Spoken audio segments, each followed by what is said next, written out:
Well, welcome to the Botanical Medicine Study course with me, Stephanie Georgiev, your host and instructor for the online class in all things botanical medicine. If you would like to be the first on your blog to know most of what is available in terms of practice, science, and application of botanical medicine, click below and you will be directed to a form which will give you all the information you need to download the introductory video and handouts for this course. A special thanks to new subscribers and all of you who comment, like, and share these videos. It really does help to spread the word. So for this week's Herb of the Week, we'll be exploring an herb that really has a delightful botanical name. I think this should be the name of some racehorse for a Kentucky Derby, Ziziphus jujube. Can you imagine the announcer yelling, "And there goes Ziziphus jujube around the bend, pulling ahead"? Now, in Chinese, it's called da zao. And in English, it can go by the name of jujube or Chinese red dates. It's delicious and nutritious, and different variants are used in Ayurvedic medicine and Arabic medicine, but we're just going to be focusing on Ziziphus jujube and the Chinese use of this amazing gift from nature. Now, jujube was domesticated in South Asia by 9000 BC. So people in that time recognized the benefit of this amazing plant. And over 400 cultivars have been selected. And the fruit, when the plant is kept as a garden shrub, is picked in the autumn. The binomial name has a curious nomenclature history. And we know how our Western Europeans love categorizing things and, naming regulations. So due to a combination of botanical naming regulations and variations in spelling, it was first named in the binomial system by Carl Linnaeus as Rhamnus ziziphus, and his book, the bestseller in 1753 called Species Plantarum, and it's had several evolutions from there, resulting in the name I want to give to either my racehorse or a Shih Tzu puppy is Ziziphus jujube. Now, its precise natural distribution is uncertain because it's been cultivated for thousands and thousands of years, but its origin is thought to be in Southwest Asia. And there's some biologists that think it might have also been in Southwestern Europe or Southeastern Europe, excuse me, but it was probably more likely introduced there. It grows wild, but it's also a garden shrub, and it's kept mainly for its fruit. I know it's been introduced in California mainly because of the wonderful contributions of Chinese and Arab immigrants who plant things they bring with them and also create markets for the products. Now, the tree tolerates a wide range of temperatures. And I mean, we're talking -15 Celsius or 5 degrees Fahrenheit. And the tree is commonly cultivated in Beijing, I'm sure, for the fruit. This wide tolerance of temperatures enables jujube to grow all over the place in mountains and deserts, but there needs to be enough water to get it throughout the summer. And jujube grows, as we have shown, in cooler regions of Asia. And there are 5 or more other species of Ziziphus that are widely distributed in milder climates and also in the hot deserts of Asia and Africa. Now, in Chinese medicine, again, it's called da zao, and the qualities are sweet and neutral. It enters the spleen, stomach, and heart meridians. It tonifies the spleen.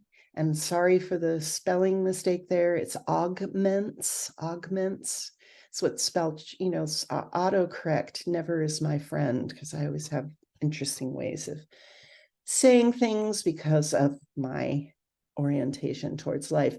Anyways, it augments the qi, and it nourishes the blood and calms the spirit. This herb is wonderful to have on hand for just munching on, especially after a meal. I personally like the taste. It's sweet, and the texture is a bit drier than the regular medjool date. It's wonderful to add to your teas during times of great stress. And let's say you have weak digestion or prolonged bouts of diarrhea, especially if you've picked up a parasite or some sort of food poisoning while traveling. And it's good for the emotional toll of prolonged stress and general spleen qi deficiency, which most Westerners have as a Chinese diagnosis because we eat poor quality junk food. We eat too much of this poor quality junk food.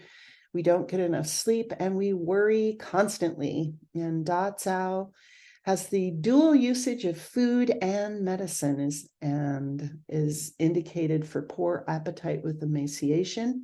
This is a really good thing to give people recovering from anorexia, people with fatigue, loose stool, and because it tonifies this qi and the spleen. In modern medicine, it's thought to have anti-cancer, antioxidant, anti-inflammatory, lipid properties, which means it helps lower blood triglycerides in your blood work. It's anti-hyperglycemic, which means it helps even out sugar metabolism. It's good for the immune system. It's also really good for the nervous system. It's neuroprotective. It has sedative and antiviral functions. Now, because it's both a food and a medicine, these are the nutritional benefits. It has vitamin A, riboflavin, which is B2, vitamin C, calcium, phosphorus, iron, and it's high in fiber. And fiber is just so good for you, us, all of us. And it's found in, fruits, vegetables, and whole grains. But if you're eating what we call SAD, a sample American diet, the SAD diet, you're not getting any fiber.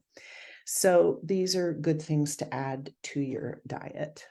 Now, this wonderful slide comes from Frontiers in Pharmacology, which is a wonderful journal. And the article was available through Science Direct, which I really appreciate this. And this shows all these neat Scrabble words that do amazing things to your body. My personal favorite is the jujubicides. I guess that's death by jujube. I'm just kidding. But anyways, those jujubicides, and there's apparently quite a few of them. They're very good for the heart and the nervous system. Polysaccharides, which are fancy word for carbohydrates and sugars, but if they're in a good structure, they can help your immune system and also help your blood. Hemopoietic, that means it helps generate blood. And it's got antioxidants, excuse me, and the typernic acid. So it just does all sorts of neat things for your body. Now, how do you take this herb? If you're like me, I just like eating them. You can get the powdered Da Cao in a like a little jar, and you can just stir that into some hot water. Make yourself a tea. You can go to Asian markets and they sell these sliced, which you can add to your tea, or whole, which you can also add to your tea or cooking or however you want to do this. Note that they do have pits, okay? So, and they're usually not pitted, so you need to take the pit out before you eat it. You can also get it in capsule form, and you can take it as a tea. Now, Da Cao is a staple in many Chinese dishes and can be used in your morning porridge. And the morning porridge Chinese call congee. Now, if we make porridge in the West, it's usually 1 part grain to 2 parts water. So that's how you make your oatmeal.